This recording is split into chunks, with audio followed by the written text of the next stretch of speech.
Since you have this very deep, innate understanding of how hospitality, of how hotel, as a business runs, what advice would you give an entrepreneur who's wanting, to build his own hotels and get into this industry of hospitality?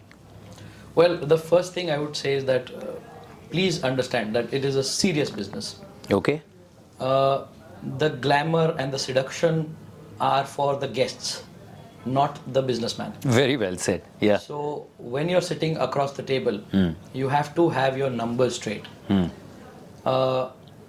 It doesn't matter, according to me, if you are very much aware of the back of the house of operation, because the current models in which many brands are operating, like Marriott or the Taj or ITC, they will give you their know-how, they will give you their expertise. They will know how to run the hotel. You should be very aware of the numbers of the hotel. Filling the right market gap. A business hotel will work in a corporate environment. Don't place a boutique hotel in Hosur, in Bengaluru. Right. And don't place a St. Regis in, a place like outskirts of Kerala. Yeah. It won't work. Yeah. So a market gap has to be identified. You can take your chances in terms of now the capital required in a boutique hotel is not that much. If you take, for example, ITC Story in Goa, they have 2 properties. Yeah. In one of them, it's a 24 room property, if I'm not wrong. It's a superb property, and I'm sure it would not have that much investment. You can start with that also if you understand and identify the market gap. Goa used to be a backpackers destination. Now it has converted into a leisure market. Yeah. Boutique hotels will work there. Postcard is one of the brands which are now, it's by Kapil Chopra, Mr. Kapil Chopra, and he's doing wonderful. And the hotels command a great premium. If you have a hotel next to him at 20,000 rupees a night, he'll charge 50,000 and it'll still be at a good occupancy. Okay. So there is a market gap. Okay. You have to identify it. Don't worry about and don't look at just the Taj or just the Marriott. ITC also has Story.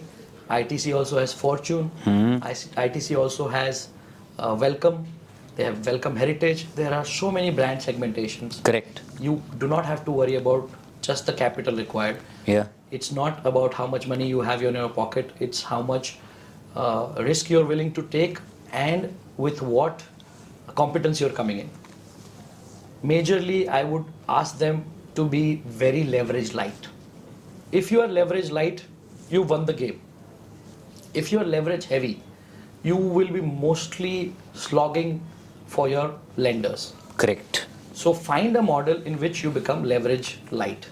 If you require the land not to be purchased and it's available at a good location on leasehold basis for a longer period of time, go for it. Don't think about this land as your own. If you love the land, anyways, your children's children will enjoy it. Correct. You will not. As an entrepreneur, you want to be successful in your generation. Yeah.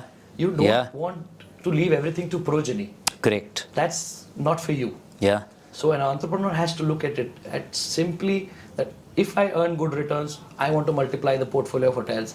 I don't want to look at how much land value I have. Okay, you might lose on the appreciation of the land, but that's not your motto. Yeah. Yeah. You have to look at your bottom line numbers. Correct. Increase your bottom lines, focus on that, and don't look at what you're going to pass on to your progeny. Yeah. Having said that, if you're able to, kudos to you. Fantastic. And one last thing which I would want to add, which you said in the beginning, that it is always prudent, to have partners in life. And like how we all have partners, it is wise to have a partner who has an experience, in the hospitality industry, or who is from the hospitality industry, and you do a joint venture that makes the whole process very easy and seamless. Absolutely. It should Right? be an ecosystem.